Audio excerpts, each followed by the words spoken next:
la vida. En tiempos como los nuestros, por supuesto que conectarnos con la esperanza y la voluntad es uno de nuestros grandes propósitos.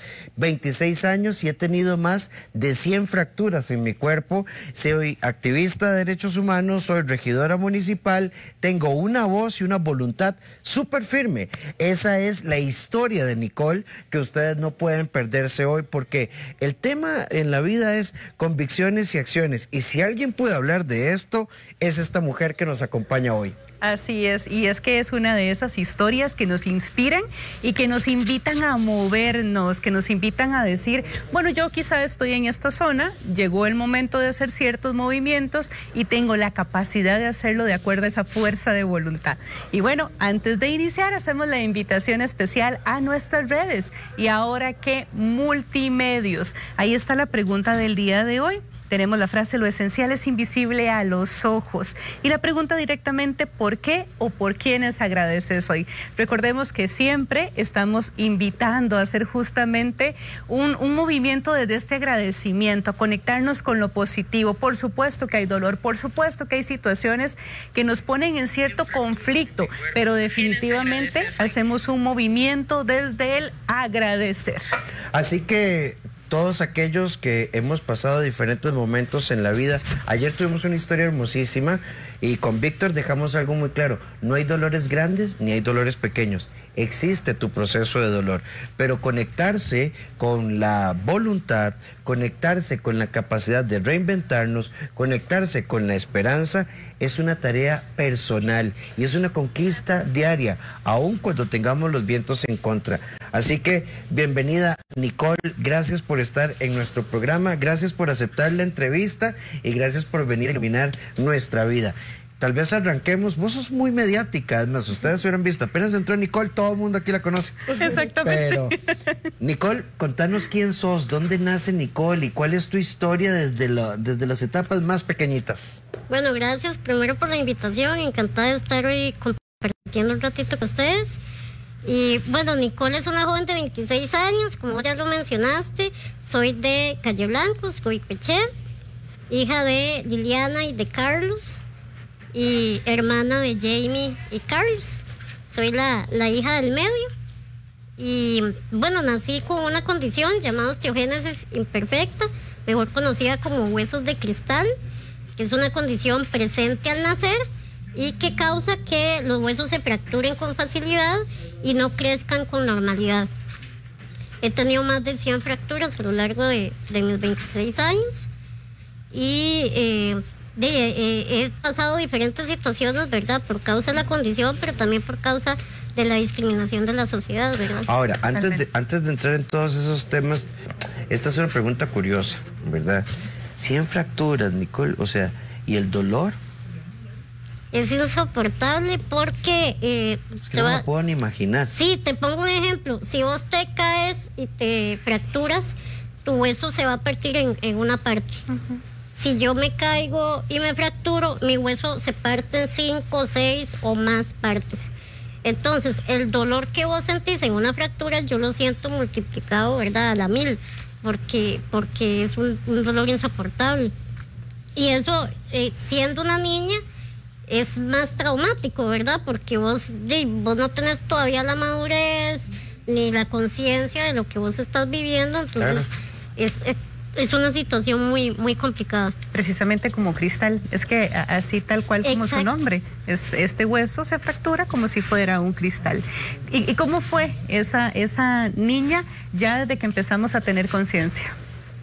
Bueno, yo siempre he sido muy hablantina, ¿verdad? Siempre he sido muy hablantina y topé con la dicha de tener una mamá y un papá que nunca me encerraron en una burbuja, ¿verdad? De sobreprotección, sino que más bien me hablaron siempre desde muy pequeña, prácticamente desde los 4 años que ya yo empezaba a tener conciencia, ¿verdad? De la situación, y empezaron a mostrarme a lo que yo me iba a enfrentar, pero también me dijeron que las barreras se las pone uno mismo, ¿verdad? Y que yo podía salir adelante a pesar de mi condición de discapacidad y a pesar de lo que dijera la sociedad.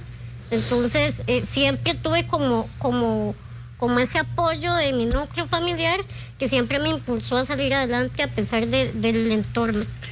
Nicole, a los 4 años, bueno, hay un dato interesante. Vos nacés y el pronóstico es 3 meses de vida y ese pronóstico llega a 26 años de vida, ¿verdad? Sí.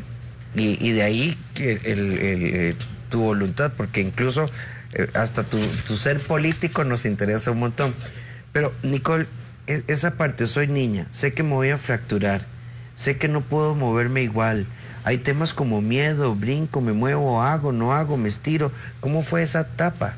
Verás que no, yo siempre he sido como muy activa, entonces yo estaba consciente que habían cosas que yo no podía hacer, ¿verdad? Por la condición, pero también mis papás me enseñaron mucho de que lo que no podía hacer otra cosa, ¿verdad? Entonces siempre me enfocaba en lo que sí podía hacer y no en lo que no podía, ¿verdad? Entonces siempre fui muy activa y traté de adaptarme a mi condición, ¿verdad? A la hora de jugar, y eso le transmitía en ese entonces a mi hermana mayor, que era la que estaba conmigo en mi niñez, y mi hermana aprendió también, porque mi hermana me lleva 4 años de diferencia.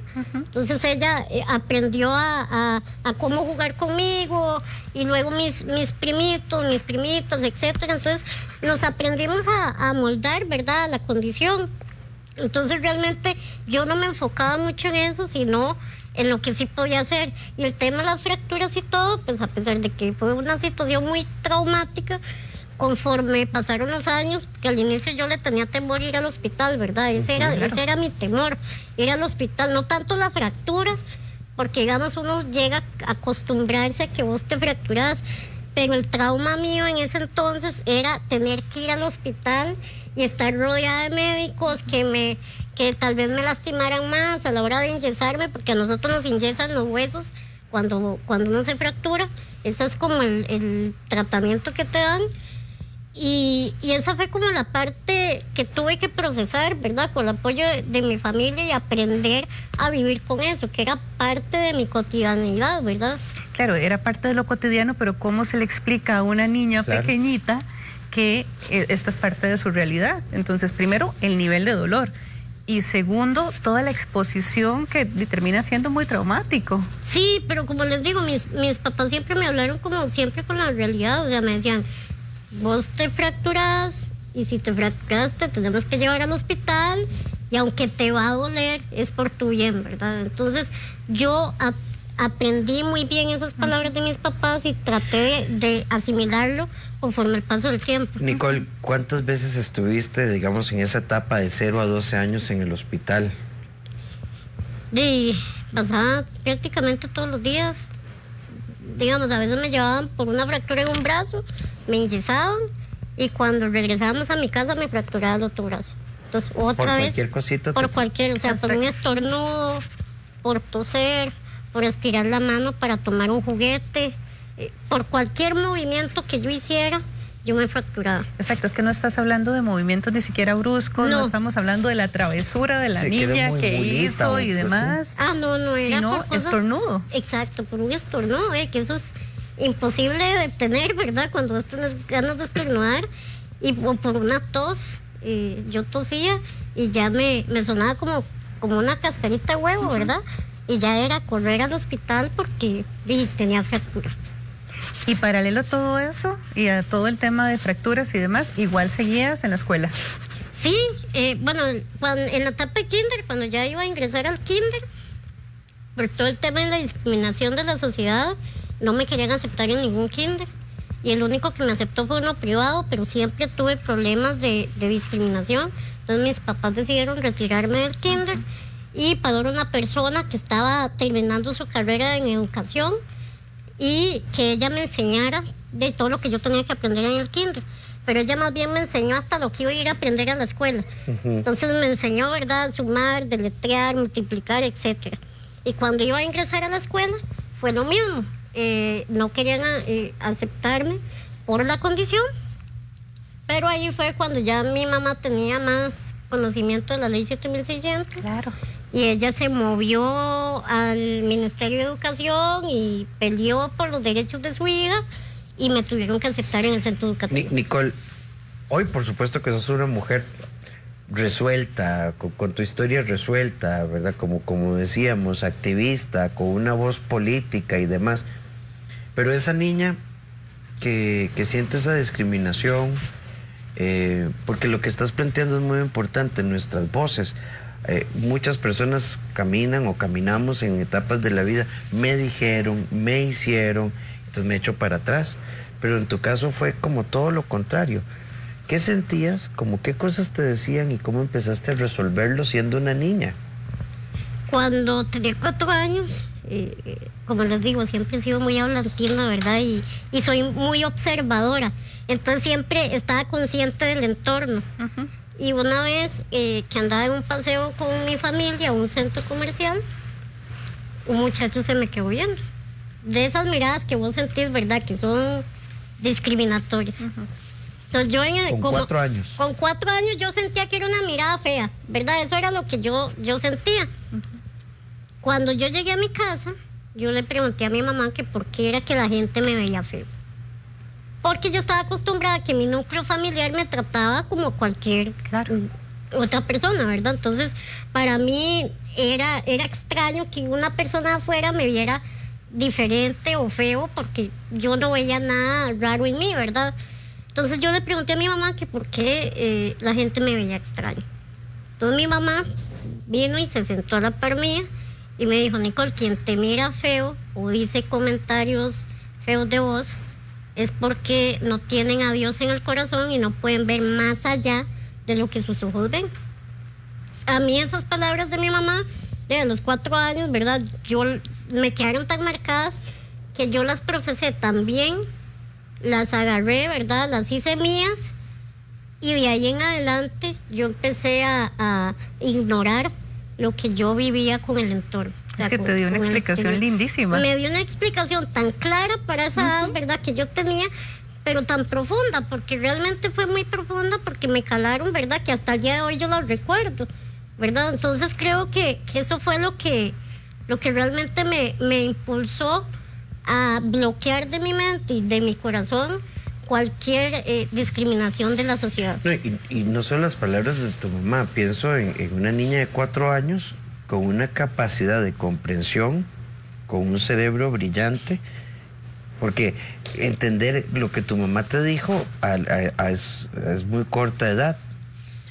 Ok, me fortalece mi mamá y entro a la escuela, la parte social, ¿qué tal?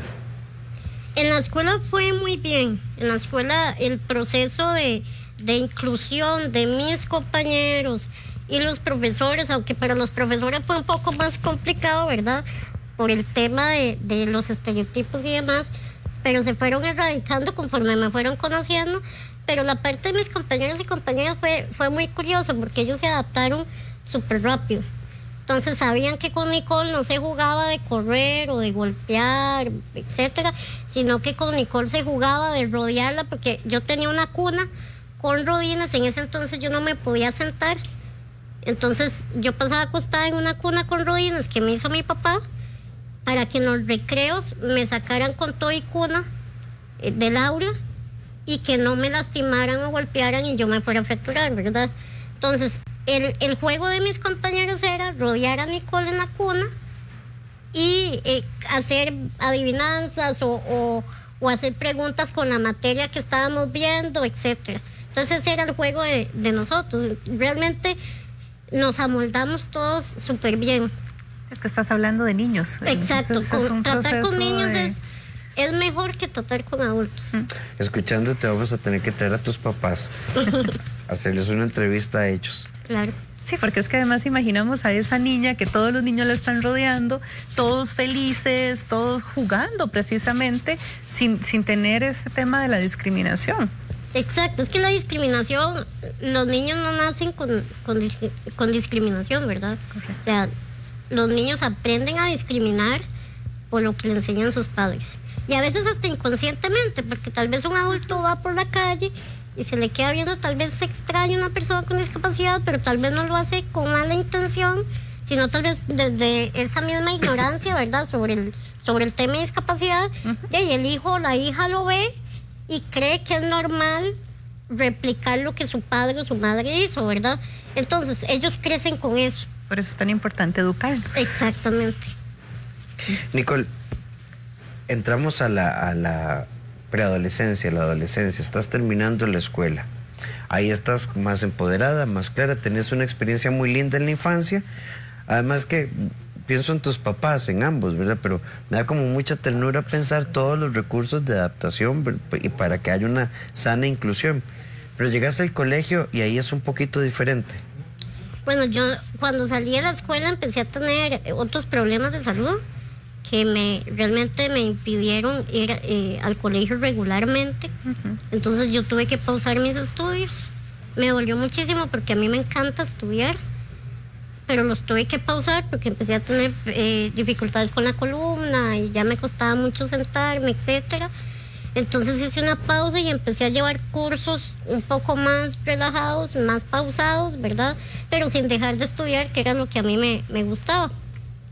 Y la adolescencia realmente no me costó mucho entrar en la adolescencia, porque siempre mis papás han dicho que yo soy como muy madura, ¿verdad? Entonces realmente yo procesaba muy bien la adolescencia y empecé a tener amistades y todo, que ahí fue donde empezó el proceso de mis papás de irme soltando, ¿verdad? Para yo salir con mis amistades, porque siempre estaba, ¿verdad? A pesar de que salía y todo, siempre me acompañaba mi mamá o mis hermanos, etcétera, pero ya en la adolescencia ya era la parte de irme soltando, ¿verdad?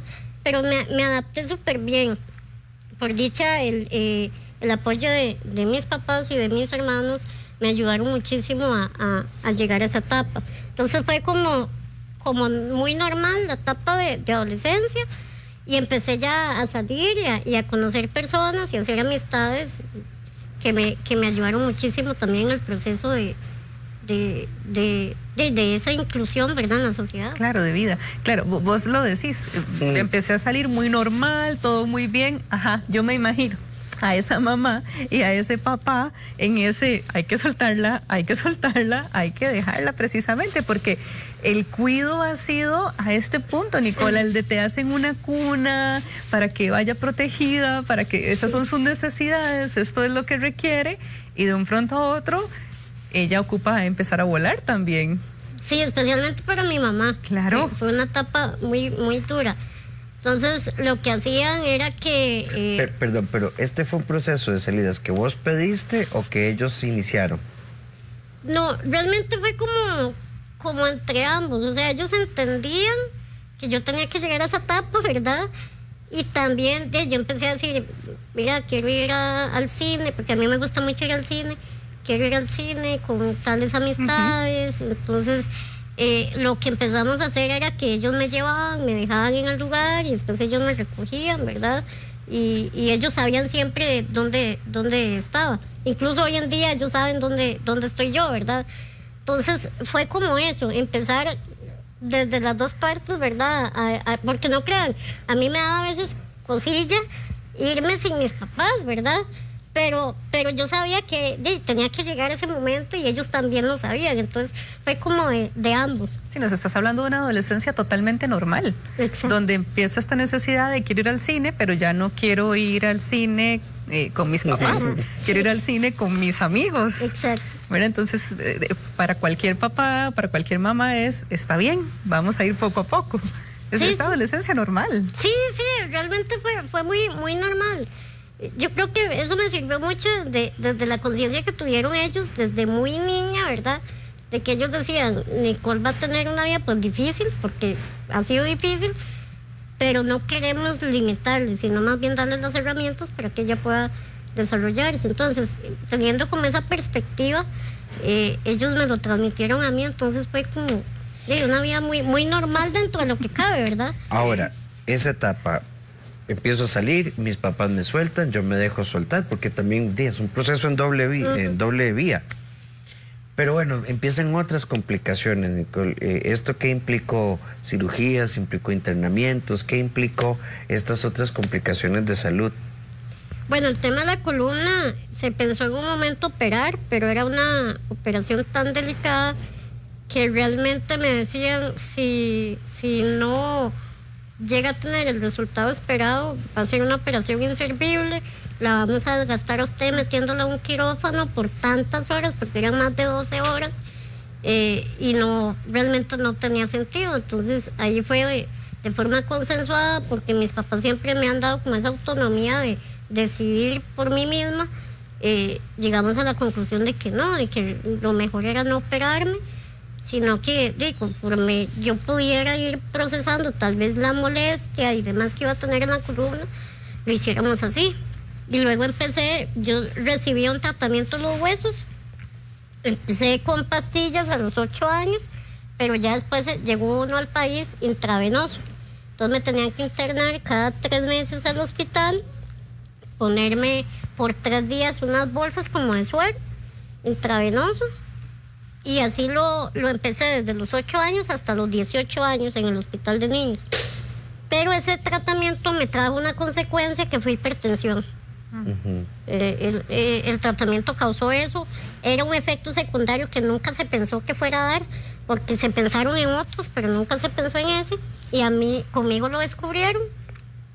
Entonces empecé con una hipertensión súper alta.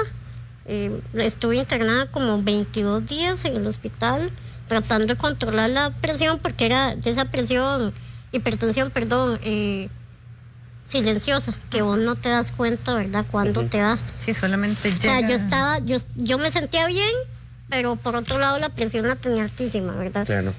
Y allí fue donde empezó la etapa de decidir suspender ya todo el tratamiento. Ya tenía años de no fracturarme, el tratamiento había cumplido su cometido, ¿verdad?, que era ayudarme a fortalecer los huesos.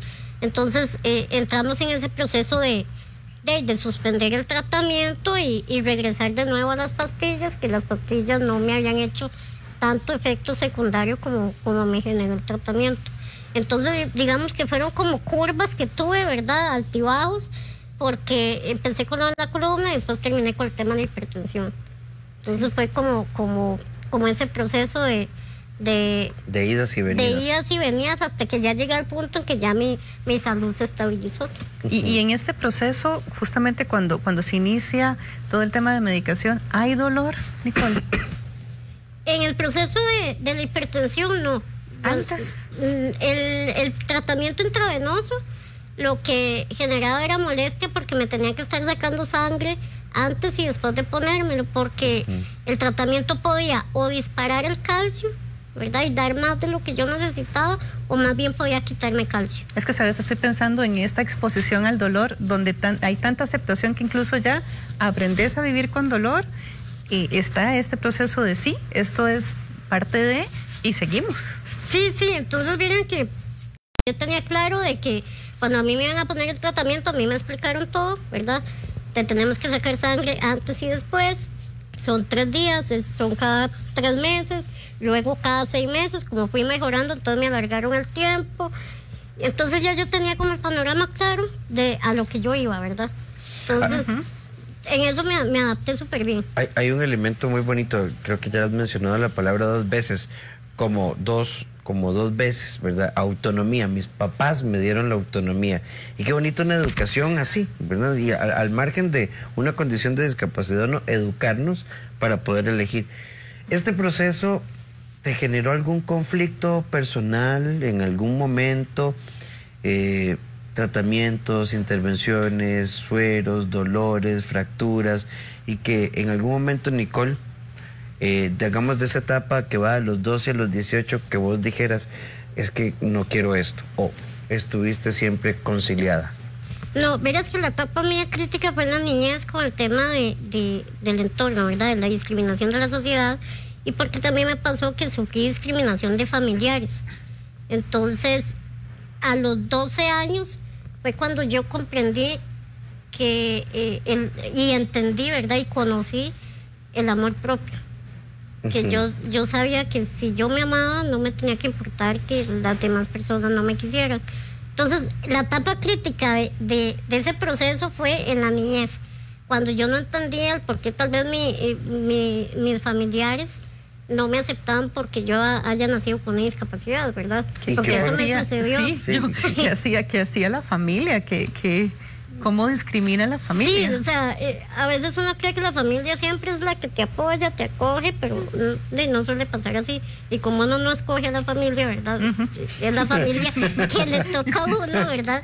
Entonces, Eso sucedió, eso me sucedió a mí. Tuve familiares que no aceptaron que en su familia hubiera una persona con discapacidad. Mucho, yo digo que es por ignorancia, otra también por ese tema de cultura que decían, ¿verdad?, que una persona con discapacidad o era un castigo o era una vergüenza, o, ¿verdad? Sí. Es parte de esa cultura que ha habido, pero eso me sucedió. Entonces, yo al inicio no lo entendía porque era una niña, ¿verdad? O sea, yo que iba a entender que por qué mi familia tal vez me rechazaba. Pero por otra parte tenía el apoyo de mi abuelita materna, tenía el apoyo de mi abuelito materno, de mi abuelito paterno, de mi mamá, mi papá y mis hermanos. Entonces ellos llenaron como tal vez ese vacío. Y también fue cuando conocí el amor propio, ¿verdad? Bueno, este tema de amor propio me encanta. No, es que me hace gracia cuando lo planteas. Siendo una niña, lo entendés, a los 12 años. O sea, primero está el amor propio, ¿verdad? Que, bueno, hay personas que caminan por la vida con todos los años encima y tal vez no hemos logrado definir el concepto amor propio. ¿Cómo lo entiendes? ¿Qué pasa ahí? Digamos, ¿cómo una niña de 12 años dice, a la porra todos, primero yo? Como yo siempre había aceptado mi condición, ¿verdad? Yo nunca me quejé porque nací con una discapacidad ni nada. Yo nunca tuve esos pensamientos. Yo entendí que yo no tenía que rogarle a nadie que me quisiera. O sea, así lo entendí. A los 12 años así lo entendí. A los 12 años. A los 12 años yo dije, negrita, yo me subrayado quiero, con asterisco, sí, no les tengo que rogar a nadie. Yo dije, yo me quiero, Dios me quiere porque yo soy creyente, mis papás y mis hermanos me quieren, entonces yo no tengo que andarle rogando cariño a nadie. Quien me quiere querer, me va a querer, ¿verdad? Y quien no, pues ya cada quien, ¿verdad? Pero eso me lo planteé yo a los 12 años y de ahí en adelante no me importó nada. O sea, de ahí en adelante yo puedo ir por la calle con ustedes, que yo no ni tan siquiera percibo cuando la gente me ve extraño o hace algún comentario. Ya yo llegué a ese punto de que yo no me doy cuenta. Y estás enfocada en vos. Exacto. Y definitivamente te creemos porque, bueno, por todo lo que haces y demás, y por esa lucecita, porque eso es como una lucecita. Entonces, eso es lo que irradias precisamente, y donde generas eso es congruencia. Es mucha congruencia lo que hay en vos, Nicole. Sí, siempre trato de ser congruente en todo, en lo que pienso, en lo que digo y lo que hago, ¿verdad? Precisamente por lo que me ha tocado vivir. Hacia el final de la adolescencia, ¿qué tal va el proceso? Bien. Ya empecé a estabilizar mi salud, ya el tema de la hipertensión, me mandaron tratamiento, entonces empezó a regular y ya, por ejemplo, el día de hoy ya tengo 19 años de que no me fracturo, entonces ya llegué a un punto en que mi salud realmente se estabilizó por completo, entonces fue como ya esa etapa donde ya vos entras a la calma, ¿verdad? Que ya, o sea, esas 100 fracturas es de meses hasta tus 7 años. Hasta los 8 años. Hasta los 8 años, que fue cuando nació mi hermano menor, y que yo siempre digo que fue como mi milagro, porque a partir de que él nació, siempre había querido tener un hermano menor. Siempre había tenido como ese anhelo de cuidar a un bebé, ¿verdad? Y todo. Y Dios me lo concedió, me dio a mi hermano menor. Mi hermano nació sin mi discapacidad. Él nació sin una condición de discapacidad. Y vean qué curioso, porque desde ese momento yo dejé de fracturarme. Dejé de fracturarme. Entonces, al día de hoy, esos años tiene mi hermano, 19 años, y eso tengo yo de no fracturarme. Sí, qué impresionante, donde escuchamos 100 fracturas desde el momento del nacimiento hasta los 8 años. La cantidad de internamientos, la cantidad que te enyesaron, es impresionante. Yo tenía la idea de que había sido durante todos estos años de vida. No, de hecho yo nací con 7 fracturas, porque yo nací por parto normal. Yo debía haber nacido por cesárea por la condición, ¿verdad? De hecho dicen que yo debía haber muerto cuando yo nací, porque donde agarras la cabeza, el cráneo está tan frágil que se fractura y se hace un coágulo de sangre y vos no sobrevivís. O sea, pronóstico 1 era... Tenía que haber muerto. Tenía que haber muerto. Y ahí estaba. Pronóstico 2, 3 meses de vida, y ahí estaba. Y aquí sigue estando con nosotros. Sí. Igual me siguieron dando pronósticos porque empecé con asma. Ajá. Y me daban muchas crisis de asma, me dio neumonía, me dio bronconeumonía. E incluso estuve a punto de que me dieron paro cardiorrespiratorio. Y en todas esas etapas me daban pronósticos de que ya no va a sobrevivir, ya Nicole no habla, ya depende del oxígeno y todo, y salí adelante en cada etapa. ¿Esto siendo una niña o una adolescente? Una niña. Todo eso fue en la etapa de la niñez, que fue como la etapa más crítica. Sí. Ok, y es que también, bueno, en el mundo de internet, pues cualquiera tiene cualquier cosa y uno empieza a leer y a leer y a leer, y si nos ponemos a pensar en datos y estadísticas, se vuelve uno loco. Ahora, llegamos hacia el final, tu hipertensión mejora, no hay fracturas, tenés ya 6 años de haber dicho, yo no le voy a rogar a nadie, soy como soy, el que me quiera, y el que no, para adelante, ¿verdad? A partir de ese proceso donde me empieza a mejorar tu salud y la hipertensión, ¿qué empieza a pasar, Nicole? A los 18 años, recién cumplidos los 18 años, yo empecé a ver empecé a entender que no solo yo vivía discriminación y no solo yo pasaba por lo que pasé, ¿verdad? Sino que habían otras personas con discapacidad que hasta estaban en condiciones peores de discriminación que las que yo había tenido, ¿verdad? Entonces fue cuando decidí hacerme activista de derechos humanos. Recién cumplí los 18 años, yo dije, yo quiero ser esa voz de quienes no tienen voz, ¿verdad?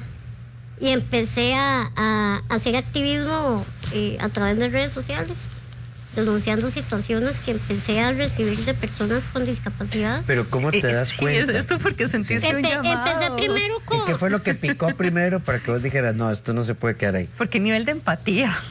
Mira, mucho tiene que ver mi mamá. Yo siempre recalco mucho a mi mamá porque mucho tuvo que ver ella. Desde el momento en que se fue al Ministerio de Educación a pelear por los derechos de su hija, yo fui con ella. Yo ni entendía nada en ese entonces, ¿verdad? Pero yo fui con ella y yo la vi pelear por los derechos de su hija. Y la vi con el librito de la ley 7600 peleando por los derechos de su hija. Entonces yo creo que ahí fue donde ella me sembró esa semilla, ¿verdad? Que a los 18 años yo conocía a personas con discapacidad de mi misma condición, ¿verdad? Con los osteogénesis imperfecta, porque mis papás siempre habían hecho como un grupito con los padres de familia y con las personas que tenían la condición. Entonces yo empecé a ver que ellos pasaban lo mismo que yo y empecé a ver que pasaban esa discriminación. Entonces yo decía, no, un momento, no solo yo paso esto, ¿verdad? Hay mucha gente que también pasa lo mismo o hasta situaciones peores. Entonces fue ahí donde yo hice como que interioricé, ¿verdad?, esa situación, y decidí a los 18 años volverme activista de derechos humanos. ¿Vos misma? Yo misma. Que eso de verdad yo nos le decía a mi mamá, yo tanto. quiero ser activista. Y mi mamá dijo, si eso es lo que usted quiere, hágalo. Dele. ¿Cuál fue el primer paso en esa etapa? Porque empezás de activista a regidora municipal y bueno, y no sé cuáles serán tus aspiraciones políticas a futuro, pero, o sea, ¿cuál fue el primer paso? El primer paso fue el activismo, ¿verdad? Y empecé por redes sociales a denunciar y cosas así. Y luego llegó una amiga que ella trabaja en la Asamblea Legislativa. Y ella hizo una fundación para personas con mi condición de discapacidad. Y a los 19 años ya me dijo, Nicole, ¿por qué no te metes a política? Vos tenés toda la chispa y no sé qué. Me decía yo, no, ¿para qué?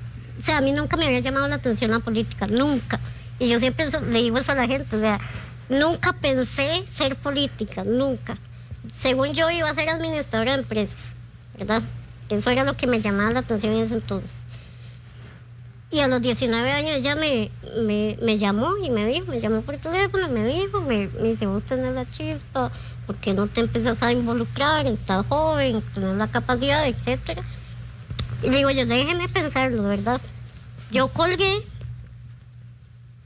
y llamé a mi, le dije, mami, venga acá. Y mi mamá se acercó y le digo, vieras que es que me están proponiendo incorporarme en la política. Y mi mamá me repitió lo mismo, si es lo que vos querés, yo te voy a apoyar, ¿verdad? Porque mis papás siempre me han dejado decidir, ¿verdad?, mi proyecto de vida. Entonces, ahí fue donde yo pensé y dije, bueno, yo puedo a través de la política ejercer mayormente mi activismo, porque a mí realmente lo que me mueve es el activismo. Yo siempre he dicho, yo el día de mañana puedo dejar de ser política, pero a mí mi activismo nadie me lo quita, ¿verdad? Es mío propio y es parte de mi... Y es parte de Nicole, ¿verdad? De ese nombre, Nicole. Sí, hasta te cambia la cara donde lo comentas. Y ahí fue donde yo dije, está bien, yo voy a empezar en la política. Y empecé con el tema de juventudes. Así empecé. Y también relacionado al tema de discapacidad. Empecé a llevar los dos temas. Y a los 22 años se me presenta la oportunidad de ser candidata a regidora en la municipalidad de Guaycochea. Y tuve el mismo pensar. Pero antes de llegar ahí, ya para este momento, entonces yo me meto en política, tus papás con esta lógica, si es lo que vos querés, dele. Y entonces ya empezabas que a salir, a andar en reuniones, me voy porque voy para esto y me voy, y tus papás siempre ahí, dele. Sí, ¿qué implicaba ese meterme en política?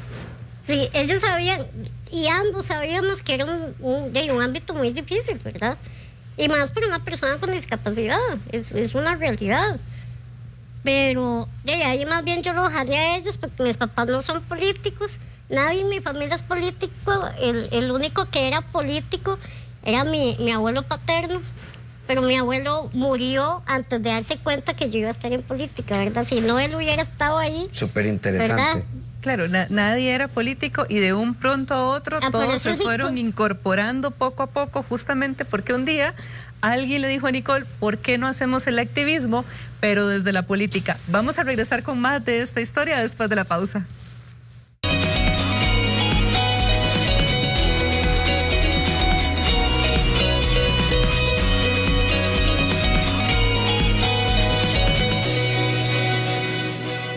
Sodea ese cevichito, sodéalo, sodéalo, sodea ese atuncito, sodéalo, sodéalo, sodéalo, sodéalo, sodéalo, sodéalo, sodéalo, sodéalo, sodéalo, sodéalo. Qué rico que sabe todo, de Punta Arenas hasta Limón. Qué rico que sabe todo con las crujientes Soda Pozuelo. Sodéalo, sodea lo que tú quieras con Pozuelo.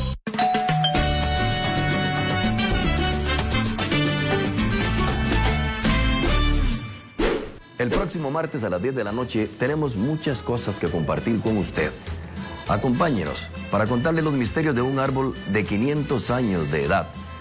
Conozca a Isaac Víquez, un joven costarricense que asombra a todos sus vecinos porque es no vidente, pero toma su bicicleta para pasearse por el barrio. Hablaremos también de una forma espectacular de hacer ejercicio con el hula hula. Y como si fuera poco, tendremos una entrevista con Daniel Ortega, nuestro vecino del norte. En mi casa es su casa, martes a las 10 de la noche. Los espero.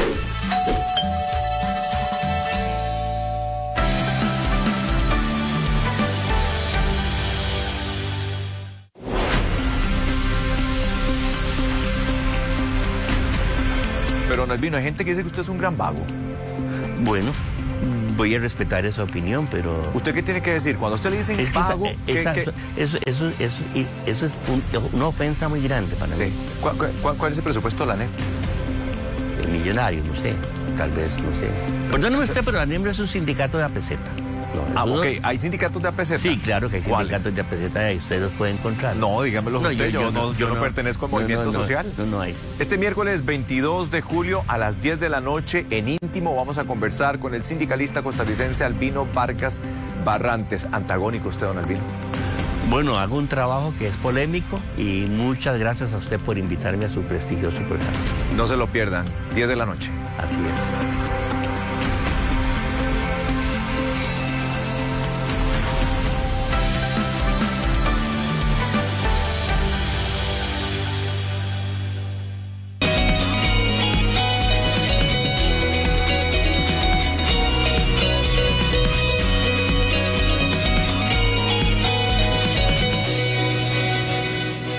A los 12 años decidí, el que quiera quererme, que me quiera, esto soy yo y tiene que aceptarme. Y cuando mi salud mejoró, recibo una llamada y me dicen, ¿querés meterte en política? Nadie lo había hecho. Y una mamá y un papá que les decía, dele, usted dele. Y creo que este es uno de los mensajes fuertes de Nicole, es abrazar nuestra historia con nuestras oportunidades, porque no solo es un tema de querer, es de darse la oportunidad, Nicole, es querer conectar realmente y decir, puedo ir más allá, en lugar de conectar, ay no, eso no es para mí. Nicole, antes de entrarle a tu carrera política, ¿de dónde sacaste vos la fuerza para decir, sí, yo voy, démosle? Mira, yo creo que mucho de mi mamá. Mi mamá ha sido muy valiente y ella me ha transmitido mucho esa fortaleza. Entonces yo saqué mucho esa fortaleza de ella y fue lo que me impulsó, ¿verdad? A entrar en la política. Claro, es que de verdad tengo la imagen todavía donde tenemos a esa mamá en el Ministerio de Educación Pública viendo a ver cómo, exactamente, pero con la ley 7600 en mano diciendo, ¿cómo que no? Perdón, pero ¿cómo de que no? Hasta que lo logró y hasta que fue sí. Y sí, definitivamente eso es lo que se refleja. Y empieza la carrera política. Empezó a los 19 años, ¿verdad? Y a los 22 años se me presenta la oportunidad de ser candidata. Ahora, antes de ser candidata ya estás peloteando con los grupos de juventud y todo esto. Estoy muy claro, y nos decías, ¿verdad? Incluso en la preparación de la entrevista, yo ya camino sin mirar si me miran, me veo a mí misma. Pero tener una voz política con una condición como la tuya, a veces hay que levantar la voz fuerte. ¿Cómo fue ese proceso? Porque a veces la gente es cruel. Mira, es que al inicio no fue tanto. Al inicio el recibimiento en política fue bueno. La etapa donde empecé a conocer la realidad de la política fue cuando ya fui electa como regidora. En mi primer periodo, que fue cuando tenía 22 años. Entonces ahí fue donde entendí que la discriminación inicia en la política, ¿verdad? Uh-huh. Ahí es donde inicia todo. Y ahí fue donde empecé a vivir no solo discriminación por mi condición de discapacidad, sino por ser mujer y por ser persona joven. ¿Qué te decían? ¿Cómo percibiste esta discriminación? ¿En qué acciones? Mira que la discriminación nace cuando vos empezás a hablar temas que nadie habla, ¿verdad? Entonces, ¿cuáles? Como yo empecé con una agenda en el gobierno local de derechos humanos, de inclusión, de personas con discapacidad, de juventudes, de mujeres, personas adultas mayores, cuando vos empezás a posicionar esos temas, en política no les gusta, porque no es un tema que venda, ¿verdad? Por así llamarlo. Uh-huh. No es un tema que vende. Uh-huh. Entonces a nadie le interesa, solo buscan a estos sectores de cuando son las votaciones, ¿verdad? Y ya. Entonces, cuando vos empezás a posicionar esos temas, te empiezan a poner obstáculos, te empiezan a poner barreras, no te aprueban las cosas, no te quieren apoyar, ¿verdad? Etcétera. Entonces eso fue lo que empecé a vivir. Ok, hablemos de tu campaña antes de que salieras electa. ¿Cómo fue esa campaña? ¿Qué hiciste? ¿Andabas por todo lado? ¿Y cómo fue? La campaña yo nunca quise, y eso siempre lo he mantenido en claro en mi carrera política, a mí no me gusta que me utilicen como esa imagen, ¿verdad? De pobrecito, una persona con discapacidad, apoyémosla porque es una persona con discapacidad, ¿verdad? Nunca me ha gustado, yo siempre he dicho, la imagen de Nicole se utiliza si Nicole da permiso. Uh-huh. Y bajo las condiciones que Nicole dé, si no, no, ¿verdad? Entonces yo empecé a posicionar y mi campaña fue direccionada a una agenda de trabajo. Uh-huh. Entonces yo llegaba a la gente, le tocaba la puerta y le decía, yo tengo esta agenda de trabajo y mi agenda es de derechos humanos. Yo no vengo a usted a prometerle que yo le voy a hacer tal y tal cosa porque a mí no me gusta prometer algo que no sé si lo voy a llegar a cumplir, ¿verdad? El acueducto y nos van a hacer el parque. Es que y las aceras. Yo soy, exacto, y yo soy muy temerosa de Dios y a mí no me gusta decirle a la gente, mira, te va a prometer a hacer la calle de donde vos vivís, si yo no sé si yo lo voy a poder cumplir y además de que estoy consciente que tampoco la legislación me permite, ¿verdad? Bueno, eso es ética. Entonces yo llegué, otra vez es que sí. Yo llegué con esa agenda a tocarle la puerta. Yo le decía, si usted quiere votar por mí, vote, pero por mi agenda, no por el hecho de que yo soy una persona con discapacidad. A la gente le gustó mucho esa propuesta. Pero es que nos estás dando clases de amor propio, de empoderamiento, impresionante.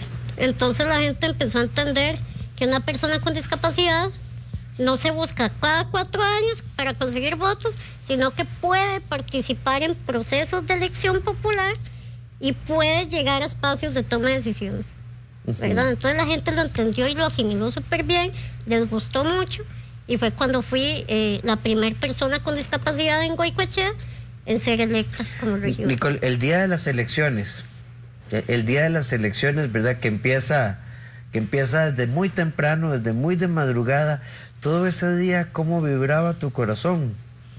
Tenía muchos sentimientos encontrados, ¿verdad? Porque sentía emoción, pero también sentía compromiso.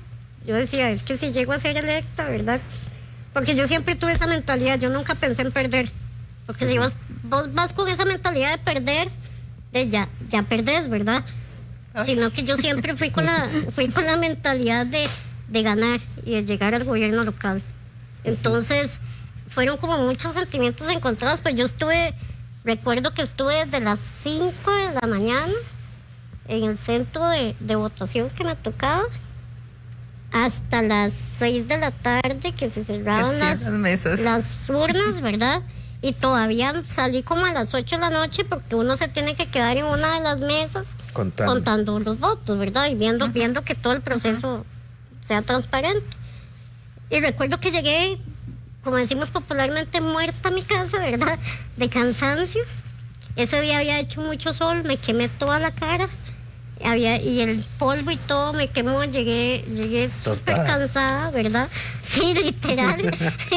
y recuerdo que llegué a mi casa y me avisaron que según, porque todavía ese día uno todavía no sabe con certeza, pero según los cálculos sí había quedado electa. ¿Qué sentiste en ese momento? Me sentí muy emocionada, pero también con un enorme compromiso. Porque era la primera persona con discapacidad en llegar al gobierno local. Entonces, sobre mi espalda llevaba, ¿verdad? No fallarle a ese sector de la población que represento, ¿verdad? Entonces, sentí un enorme compromiso, pero también una enorme alegría. Y yo lo que pensaba era que ojalá que eso impulsara a más personas con discapacidad a participar en esos procesos. Una enorme responsabilidad y no fallarle a la gente. Qué lindo esto que acabas de decir. Yo no voy a ir a mentirle a nadie. O sea, esta es mi agenda. Si a usted le gusta, me ayuda. Yo creo que la coherencia convence. El día que te dieron las credenciales, el día que te transformaste ya no en activista, sino en una política activa en tu comunidad. ¿Cómo fue ese día? Fue muy emocionante. Recuerdo que me lo entregó el mismo gobierno local. Yo no fui al tribunal a que me lo diera. Me lo dio el mismo gobierno local. Y ver ese cartoncito, ¿verdad?, con mi nombre, que decía regidora de la Municipalidad de Goicoechea, realmente fue una emoción muy grande. Porque yo decía, pucha, tanto esfuerzo, ¿verdad?, que uno hace en la campaña y tanto esfuerzo en sí, yo hice esa retrospectiva de todo lo que yo he pasado en la vida y llegar a ese momento realmente fue muy emocionante. ¿Y tus papás? Súper emocionados. O sea, mis papás se involucraron de lleno en el proceso, a pesar de que no son amigos de la política, ¿verdad? Pero ellos se involucraron porque ellos apoyaban a su hija.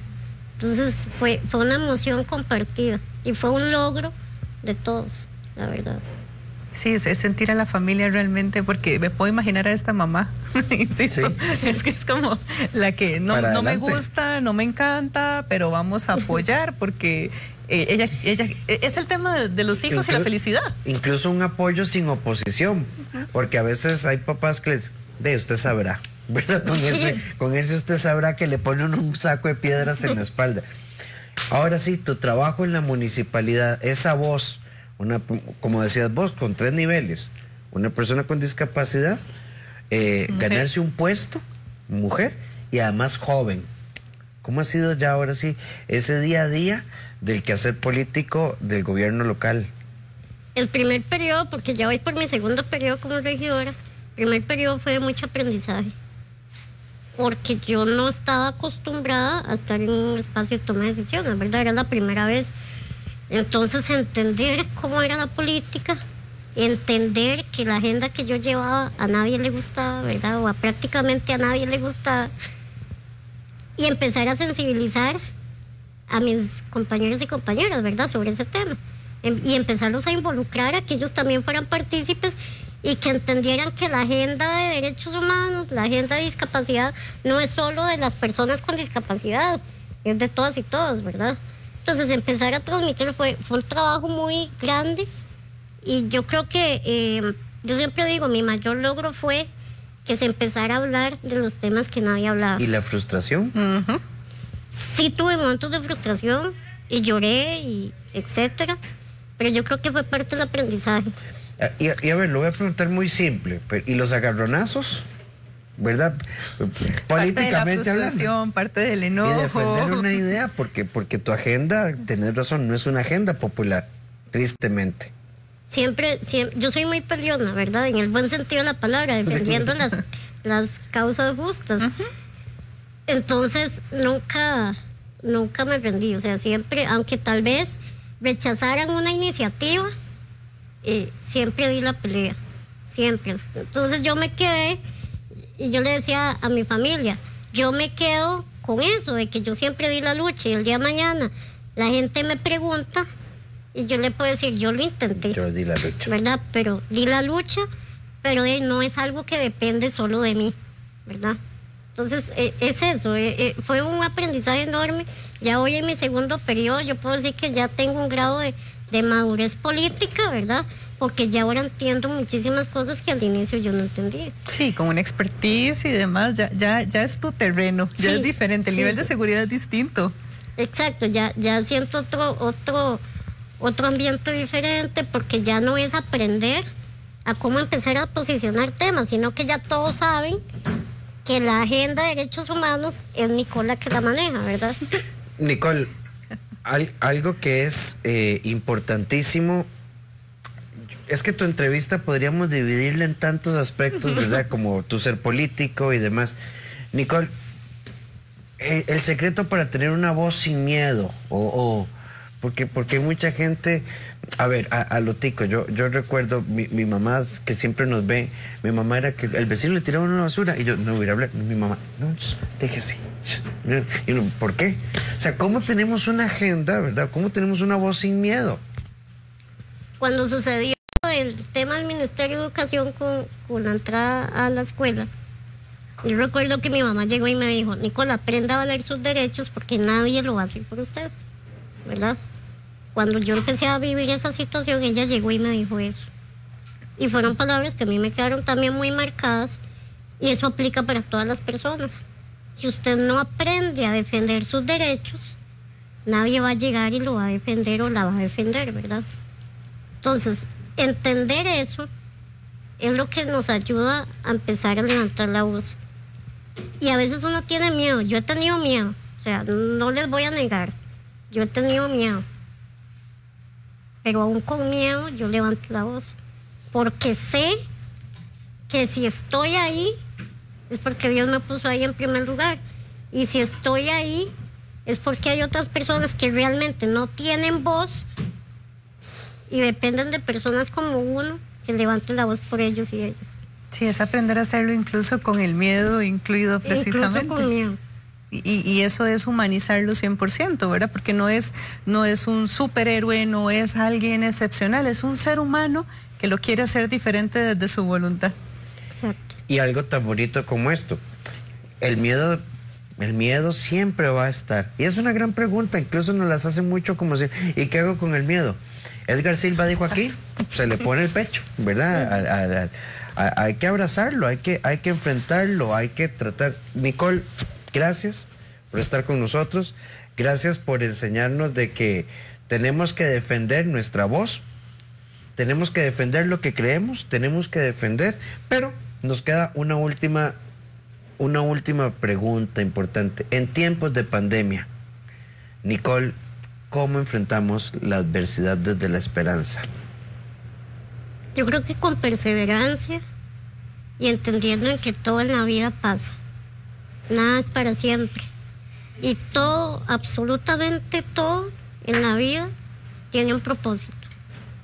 Y en la pandemia nos va a dejar, y ya nos está dejando, muchas enseñanzas. Entonces, tomemos esta situación como una oportunidad para mejorar como sociedad y también para salir adelante.